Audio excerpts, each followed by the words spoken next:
Welcome to our, wait a second, I gotta turn the mic on. Welcome to our Sunday morning Lyceum. I'm Reverend Dr. Lewis Gates. I'd like to welcome you here today, our online audience and our ones in present. And I'd like to introduce our speaker this morning for the Lyceum. It is Joy Sagar.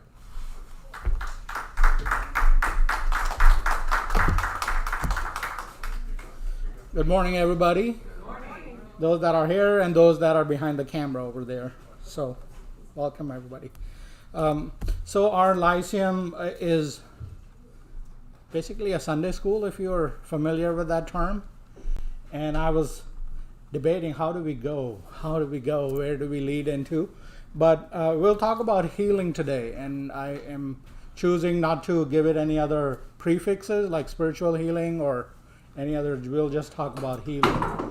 Per se. So before we get into the depth of that, I am being guided to split up this conversation in small history, and then the rest follows right behind that. So in our aspect of mediumship and healing, often we understand these are both running side by side. If you're developing healing, your mediumship precepts follow right behind it, and vice versa. If you're developing your healing, your aspects just follow back and forth from that. Now, I wondered many years ago when I heard this concept, like, how is this possible, where this is there? But basically, our sensitivities, our faculties of clairvoyance, clairaudience, everything, they are just sort of running all together, if I were to say. And there's a very fine line of saying, now we can tweak it to work as a healer or tweak it to work as a communicator, right?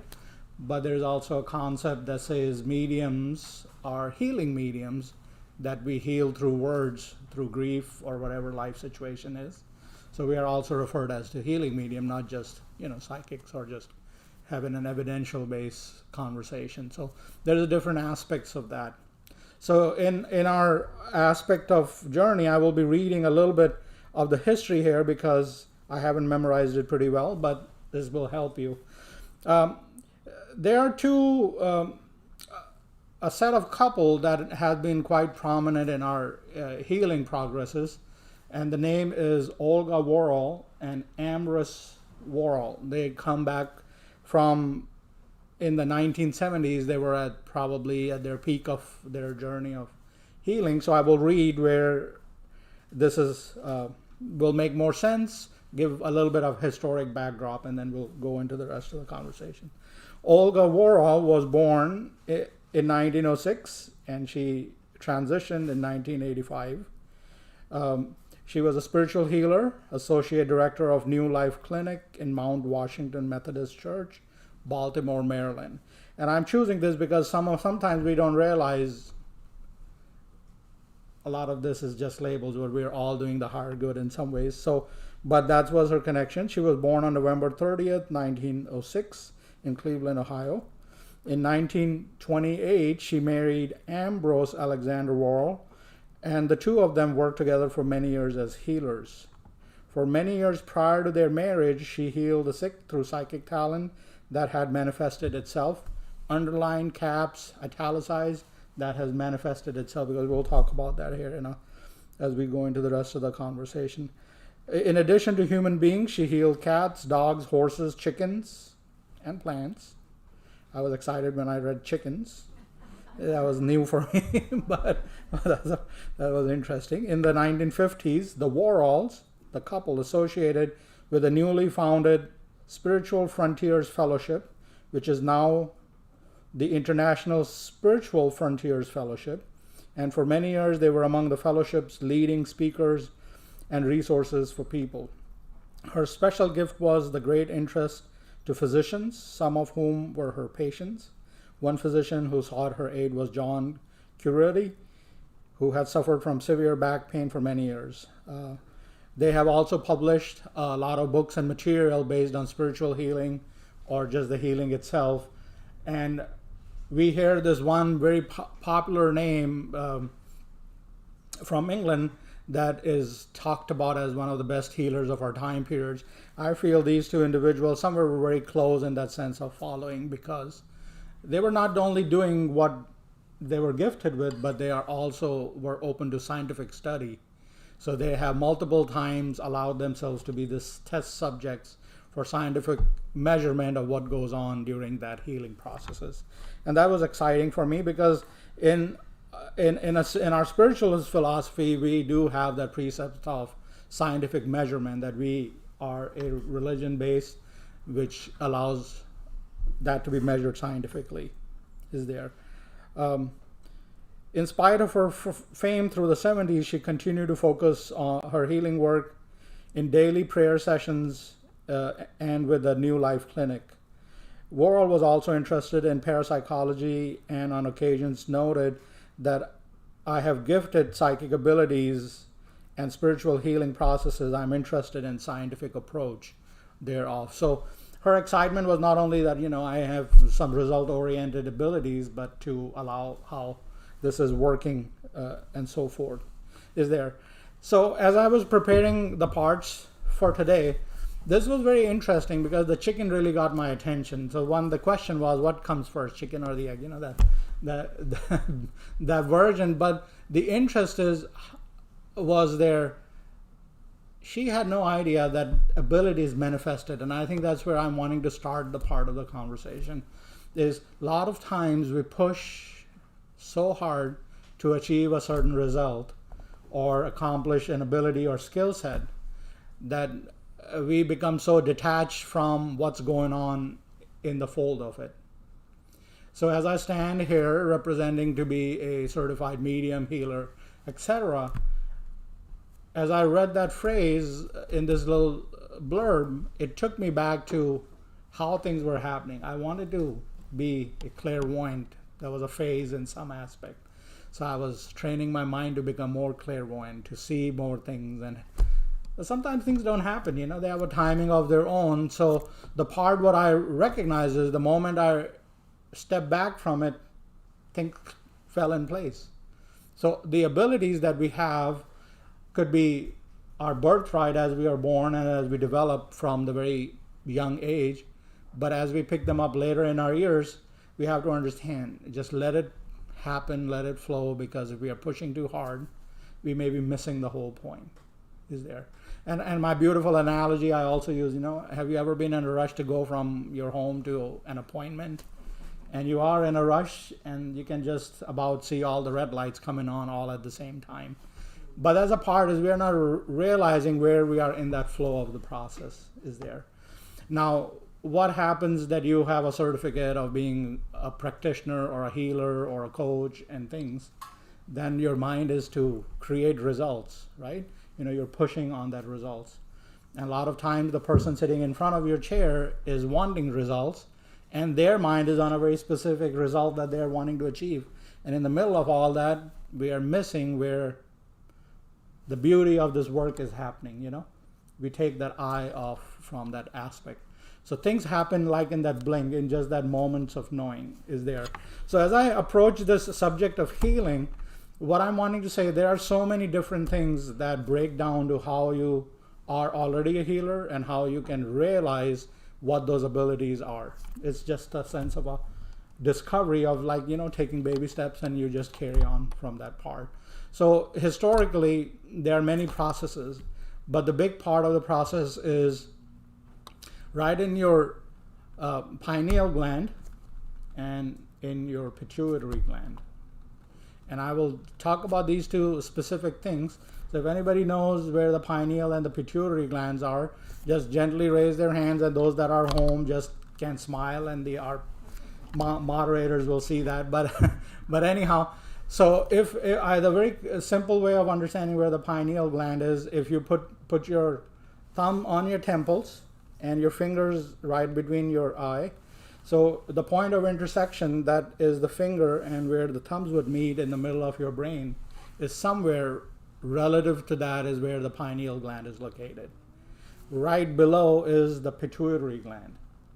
Now, why are we talking about these glandular functions? Because there's a lot of chemical processes that are stimulated in the mind to achieve the results of mediumship or healing or spiritual elevation or spiritual experiences are there. But pineal gland somewhere evokes faith and just a sense of knowing somewhere. So the pineal gland drives that thing. What I'm feeling or what my cues or responses are, it sort of is a sense of reinforcing that, to have that belief or faith that it is where it needs to be. The pituitary gland adds the function of imagination, right? It adds the function of imagination. So all my thought was, as I was discovering this aspect of conversation, is like, so all the graphic artists and the web designers, their pituitary function would be off the chart because, you know, they're using their imagination at all the times. So I just got there in like a little funnel cake type of situation. I was just like revolving in that thought process. But the imagination, I feel where this is going is how you project what you're wanting to achieve, not the construct of what looks good or what it achieves. So achieving a better state of mind is a construct of that imagination. How do I project to unfold those results? And I feel that's where the awareness on the pituitary gland, or keeping that gentle stimulation of energy and vibration, I feel can really help you move on to that. Now, as I got into that little movement of this understanding, I also recognized my own journey of healing. And once again, you know, our stories help you recognize your own stories. And as I was learning healing, I had no idea where this is all going to lead.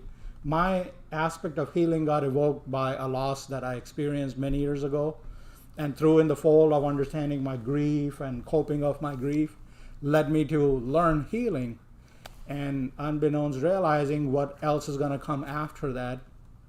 But that was just a small trigger. That little grief, sometimes that place of grief can evoke a lot of spiritual frequencies in ourselves, because the body's going through the grief, the mental aspects are going through the grief, but the spiritual forces are trying to balance it out or heal us in the best way possible.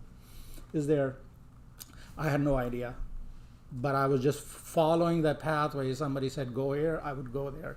Come over here, I would go over there, and just, you know, try to understand what was going on. So my journey started with learning Reiki healing, and I just went on to the Reiki 1 hands-on healing, and I went in through that process.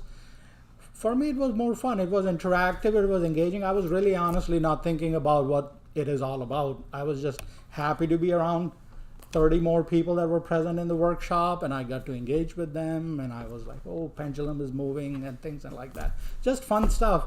But I also, at the same time, that experience was taking me away from what I was going through, in a sense of that grief or the loss that I had experienced. But like that phrase said, things happen in just a matter of snap of a finger or a blink of an eye.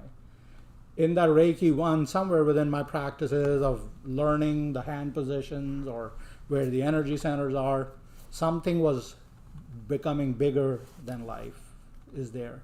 So the excitement was, once again, remember we're talking about healing, not so much what Reiki did for me or what anything else did for me. It's in an umbrella, it is all healing is there. But the journey from that started to made me recognize what goes on in my mind and what goes on in my spiritual energies, what goes on in the other aspects of my life. Even at that time, I had no idea how my mediumship is going to come into place or how my other gifts are going to evolve. But the part of that excitement was something I could feel more than just this physical body. So I am really excited at that point. Oh, something is happening there. So of course, you know, you're in that movement. You've done part 1. Now you have to do part 2, 3, 400 down the road. You have to follow through that chain. So I went through my whole process, and the movement of the energy was very fast. So what brings to the thought at this point to share is, if you're having a bad day, you might as well just give in and say, this day is going to go just this way. If you create a fight, then you create a sense of disappointment. It's like, I'm trying my darn best to smile and make others work and situation work, things are not there. But that's not the point. But the point is, when you're really on a trajectory, you will continue to experience that situation. Now, what I was recognizing is somewhere I was developing a skill set of how to stop something.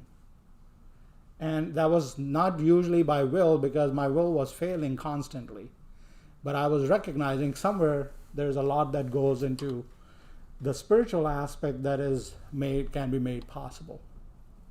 So in our home, growing up, prayer was a big thing. There was always a constant reminder, you're not going to bed unless you've said your prayer. And sometimes we would sit in a circle at home and everybody had to say the prayer, whatever that is for them. And even though there are repetitive names and situations, we did our part. So as this journey now is happening in life, I was recognizing that prayer was really a good bargaining system for me. I would usually be finding myself, God, I want this. I'll do this for you if you give me that. And that was a part of fun, because once again, I'm focused on what I want from that. And I'm sure we all have gone through those things. We bargain things. We'll do this, we get this. So we've created that exchange. But as I'm recognizing now it is more like, you know what I need. You just help me find where I need to be to accomplish that. So it has become much more simplified. And once again, your method of praying is your method of praying. But when we think in terms of healing, that is the first thing we probably place ourselves, to make me an instrument of peace and healing, to make me that conduit where the energies that flow, it has nothing to do with me. I'm just a conduit. So let it happen to that way. Now, the responsibility of a healer is to keep that conduit more open to the channel of receptivity and the flow of healing, per se. Now, that's where the whole difficult complexity starts, because you have to just about tell yourself, go over there, let the body do whatever facilitation it has to do.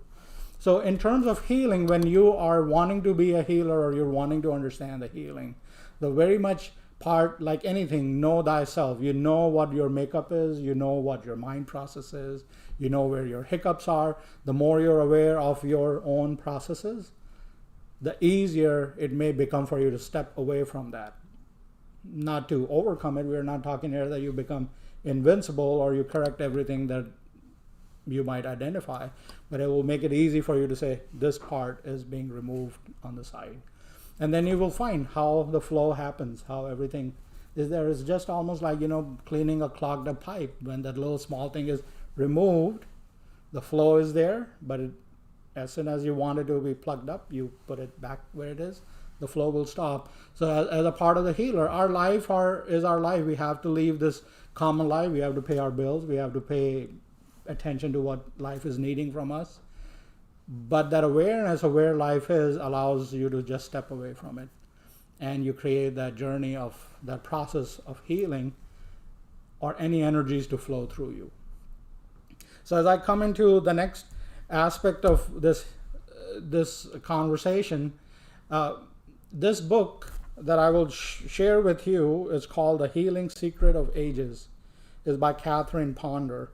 These are 12 secret healing centers and making them send vital healing forces surging within you.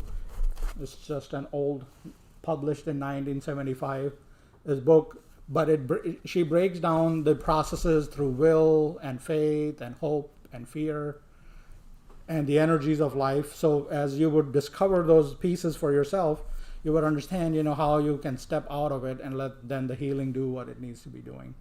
And then you address your life in your own chosen manner, and then you carry on from that.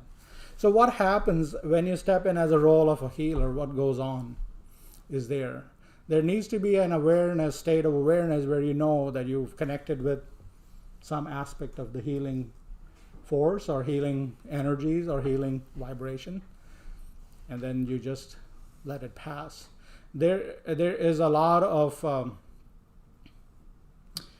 the word that is coming to mind is there's a lot of minutia, a lot of fine detail that you're taught. Pay attention here, pay attention there.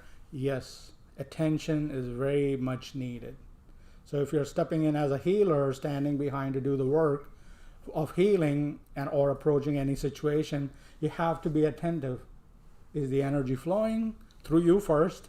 Is going where it's needed to go? And if there is a person, a subject in front of you, is it flowing through, or where is it finding the slowness, or where that block is, where the energy feels slightly interrupted. So the attention is primordial to understand in that process. Same thing with mediumship. When we go into the mediumship, attention to what is coming in our awareness through our clairvoyance, clairaudience, clairsentience, what we're feeling. We have to be attentive to what's coming through or what's happening. Just, I'm giving both aspects because it just about is the same for the both things. But as you go into that healing process, then you identify, is there more that needs to be done? Is there more that needs to be done? But once again, we understand healing does what healing will do. You can only direct the thought for the best and the highest purpose. So we all, somewhere in our journey of understand, your purpose is to just let it flow. The healing knows where it needs to go. The healing knows if it's an ounce that is needed, or it's like 10 pounds that is needed, or it's a truckload of healing that is needed. That's the healing's journey. Setting of intention, once again, ties into that piece of imagination. It's not that I want to see this person walk from my chair without any assistance, but here's the imagination, what the future or the projected future seems like, the well-being, the overall well-being, the wholesome fulfillment of life, Maybe their fulfillment is in this journey to experience what they need to experience. But somewhere we have this little thing of making things better because we feel it is better. And that's the part of what I say. You need to know when you came into the picture and you made the flow slightly disruptive or created a little bumpy road there. So having that awareness, that wholesomeness, the spirit will know what to do, the energies will know what to do, and that movement is there. Many years when I started to teach about healing, my first favorite subject was, it's our reflex. If any part of our body is hurting, our hand goes there because we understand the flow of the touch is there. And I think we still do that, no matter how professed or how long we've been doing the healing or mediumship. Anything that is going in our physical body, we put our hand. It's just a sense of healing. And that's another thing of attention that we were talking about earlier. If you're working on a one-on-one situation within the permission and agreement with your subject, you would know where the energy is going to move your hand. You know where it needs to go.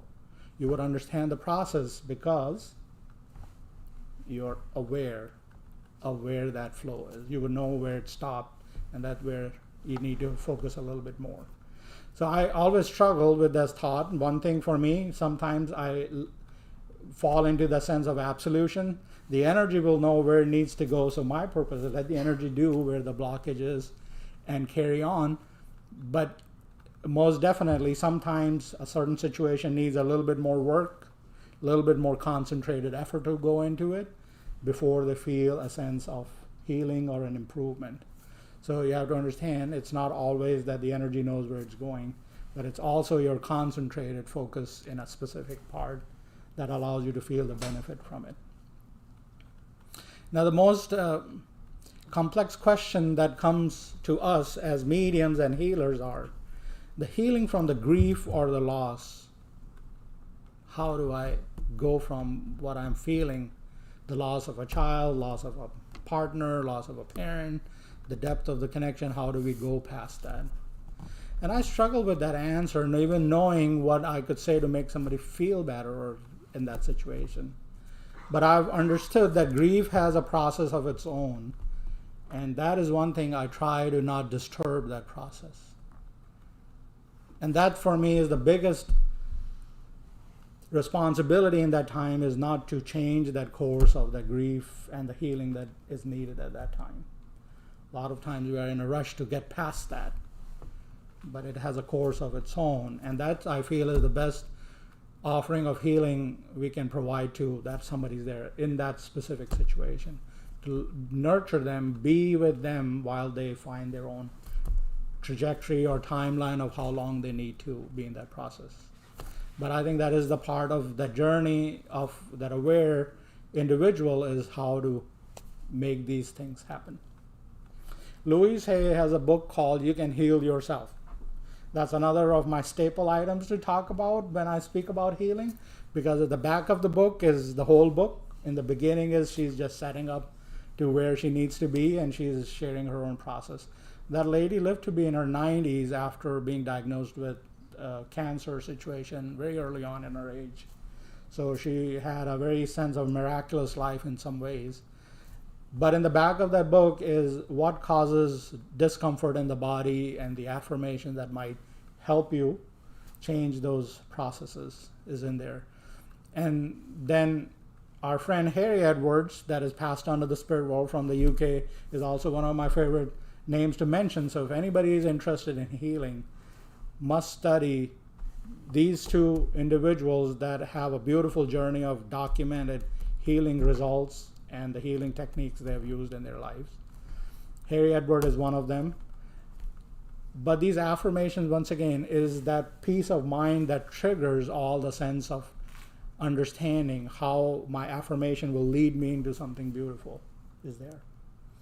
So before I take questions or we create our discussion here, so have you ever had an experience, do you feel very weighted through the day, emotionally or situationally, the pressure is there, the heaviness is there, and how did it feel when that pressure lifted off your experience? How did it feel? Did you feel lighter? But did it take few hours to get to that place? But that feeling comes into that spark of a moment. And that's where I'm wanting to say, is that's where everything is such a state of presence that as a healer or medium or pupils or students for life would understand, you have to just keep doing. When it has to happen, it will happen, is there. So that, I'm going to give you an example. Yesterday I was in a conversation. We were just going through the whole discussing things, but whatever occurred was a matter of 5 words. And the person said, it just felt like a tremendous weight just lifted off my shoulders.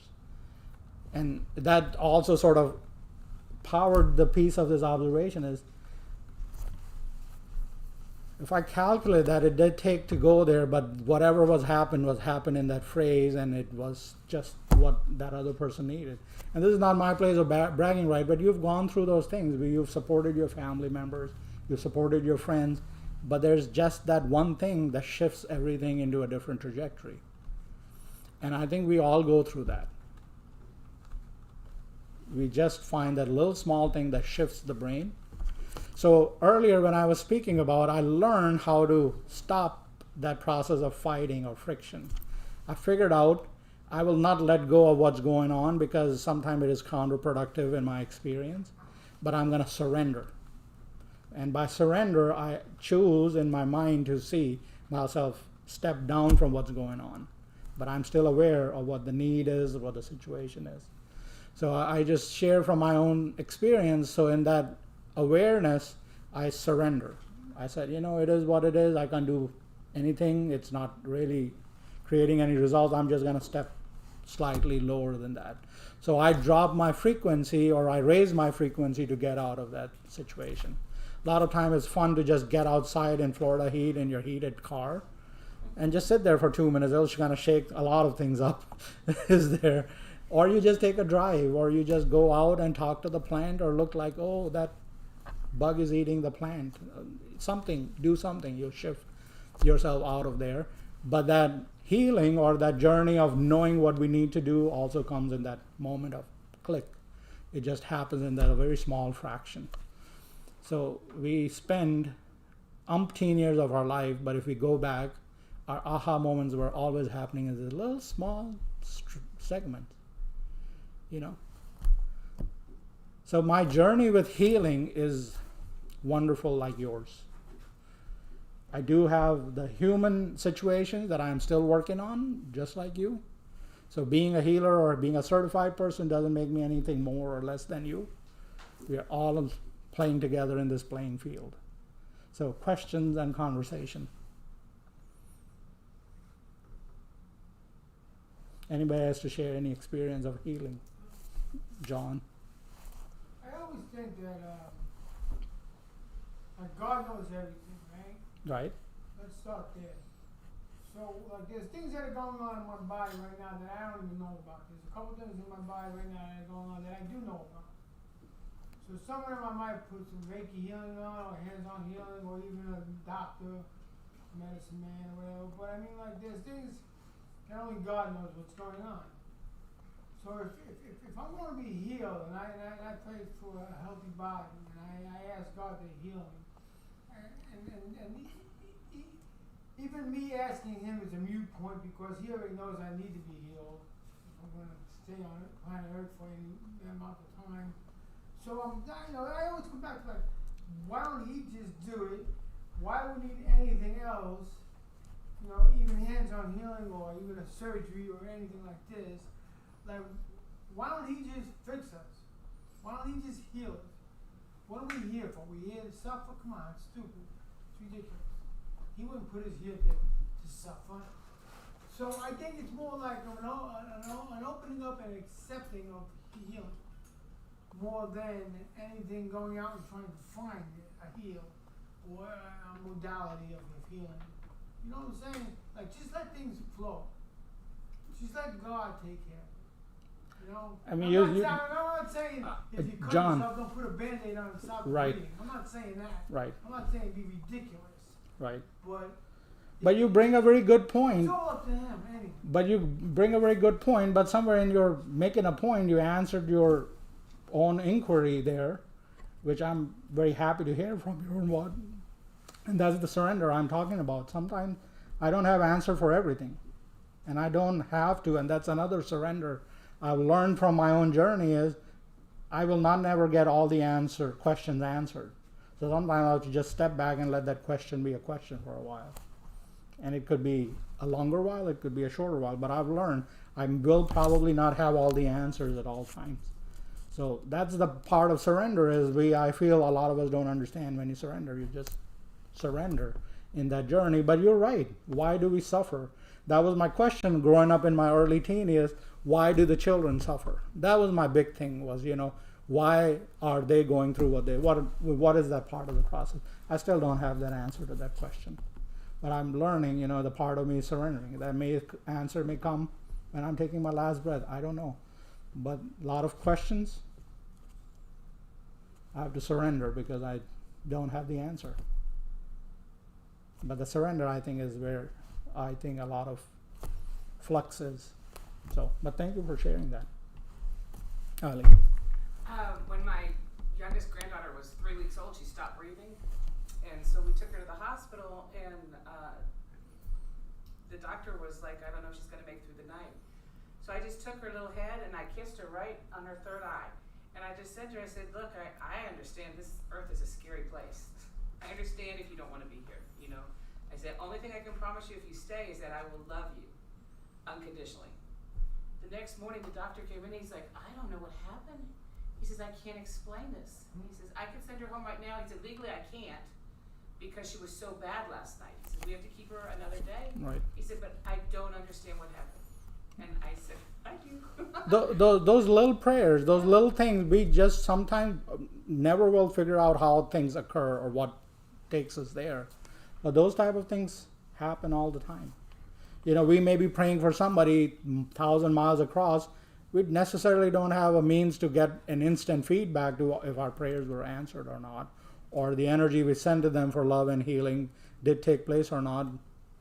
But then that's the part of wonderment that always keeps us going, is there? Reverend Judy? Well, part of surrender, as our ego gets in the way, we'll surrender on Tuesday, and we watch a clock. Okay, so That's right. If it doesn't happen by Thursday, we take it back and try to control it. So the surrender has to be a total surrender to the working of the universe, not just a time clock. And absolutely, in your own words, this is where my place of awareness is coming into places. That's what it is. It's not that it's timed or measured in some ways. That it just be there. A lot of times I'm not having a bad day, but I try to shift my mind. It keeps coming back to it, but then I have to recognize it's a bad day and just be okay with it. Yes, ma'am. Yeah, well, recently, we just got back from a health retreat in West Palm Beach.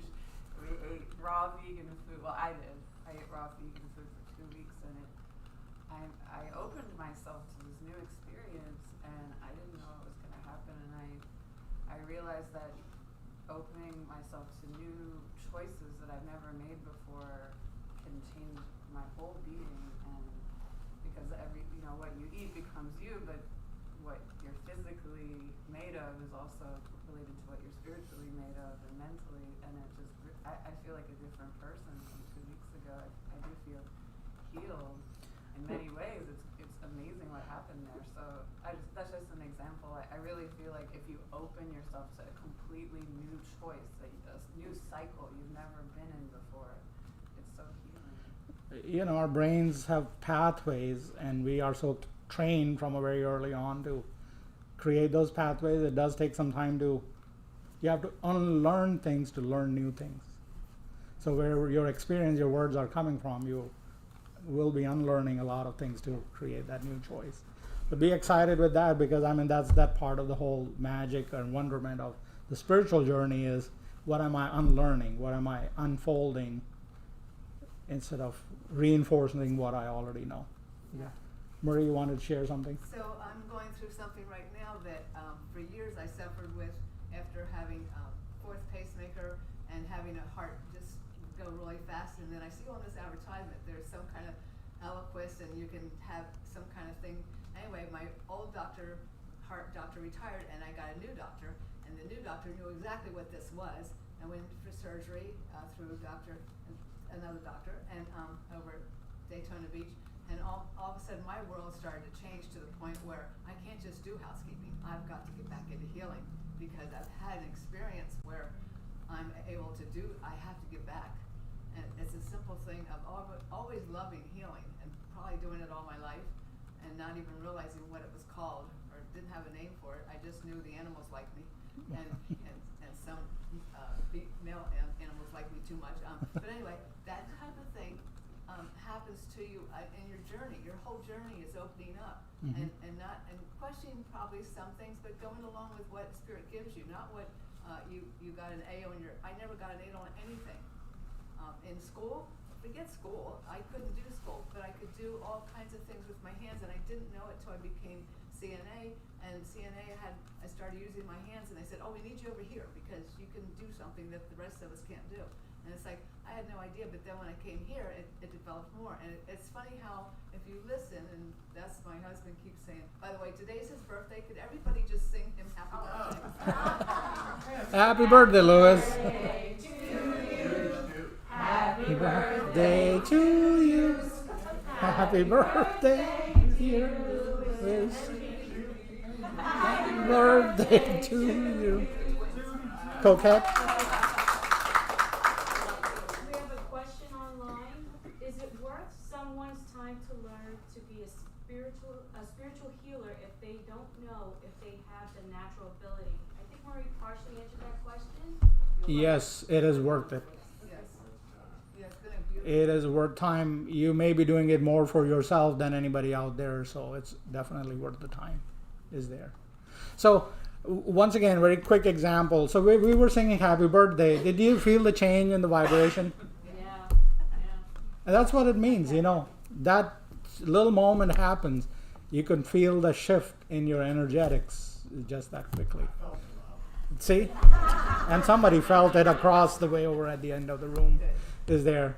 But it's beautiful. But that question that came online, I think that's an important part of our journey, is to understand, are we doing this for ourselves or what?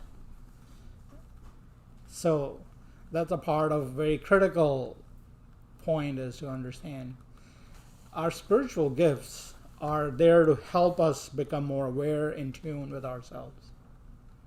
But how they get utilized is, once again, is in a divine process. Wherever that journey is, do we step in the way of ourselves by wanting to be me more than what I'm supposed to be? And it's a very, matter of phasic saying is, we all go through that phase. Is it me or is it more than me? And that's a natural course of time. And once again, what our friend over said here in the audience about that process, it's the starting point, it's a new beginning where when your spiritual unfoldment occurs, it is happening in the now. It's not happening from the past. It's not happening for the future. It's just a matter of this space. So I appreciate each and every one of you for being this part of small conversation. The subject of healing is always very interesting, but very limited in saying, because it's a feeling place more than anything else. Just like your prayers and your own thought processes are a feeling place that you send out on a regular basis. But I'm happy to be here sharing this time with you. So thank you.